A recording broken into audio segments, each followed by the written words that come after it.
احنا كنا عاملين هاشتاج اسالها رمضان صبحي، والحقيقه ان كتير جدا من الاسئله اللي سالناها في الحلقه كانت من الناس اللي بعتوها، بس في 3 اسئله احنا ما سالناهاش، فيبقى لازم يعني بما اني اخدت تيشيرت رقم 1. فمحمود سميح بيقول لك ايه رقم تيشيرتك المفضل غير الارقام العجيبه جدا اللي انت بتلبسها دي؟ انا عايز ارد عليه اقول له هي مش عجيبه، انا عشان في الدوري لازم البس فوق ال 30 عشان انا لسه تحت السن، فاي رقم فوق ال 30 فعشان كده بلبس 32. دي حاجه، و27 في افريقيا عشان انا في افريقيا لازم البس اقل من 30. فكل لعيب هيبقى واخد رقم بس فهي دي الارقام، لكن الرقم اللي انا يعني بحبه 10 يعني كنت بلعب فيه كل كابتن بيبو. طبعا كابتن بيبو محمود الخطيب. طب في سؤال يعني حريمي جدا من ايه؟ يورا فخري. انا مكسوفه اساله يا كابتن. هقول انا؟ انا عندي سؤال ويا ريت تجاوبني عليه.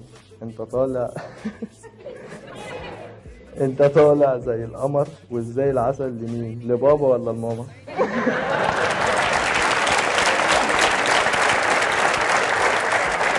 اسمها ايه؟ بتهيألي يورا. يورا؟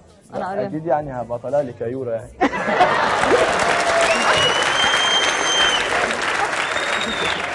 ايه ده؟ ضغط السن ايه يا كابتن؟ كابتن رمضان بشكرك وبحييك، وزي ملايين المصريين الود ودي ابخرك، الود ودي البسك خرزه زرقاء، انما عايزه اقول لك انه الله خير حافظا وهو ارحم الراحمين. انت موهبه جميله واستثنائيه وتستاهل كل الدعم، وما تستاهلش ابدا انه اي حد لاي سبب تافه انه يشوشر عليها او انه يحاول ينغص عليها حياتها الاحترافيه. تستاهل كل الخير، وبنتمنى لك كل الخير في الملاعب جوه مصر وبره. ربنا يخليك يا زلمه.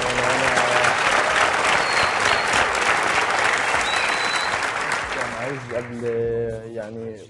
قبل ما نخلص الحلقه، انا كنت مبسوط جدا ان انا مع حضرتك، وشرف كبير قوي ليا، واتبسطت ان انا كنت مع حضرتك ومعاهم.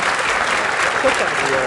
وتاني حاجه طبعا انا يعني بشكر كابتن سيد عبد الحفيظ طبعا يعني مدير الكره في النادي اللي هو خلاني اللي انا اجي هنا. بس ويعني بشكر قناه الCBC وبشكر الجمهور ده كله، انا كنت مبسوط جدا ان انا معاكم، وبشكر كل الجمهور اللي ما قدرش يجي يعني. انا والله اول ما عرفت ان انا طالع مع حضرتك كنت مبسوط جدا، وانا اتبسطت ان انا جيت مع حضرتك، وده شرف كبير قوي ليا، وان شاء الله تكون حلقه كده تعجب الناس كلها يا رب. طبعا.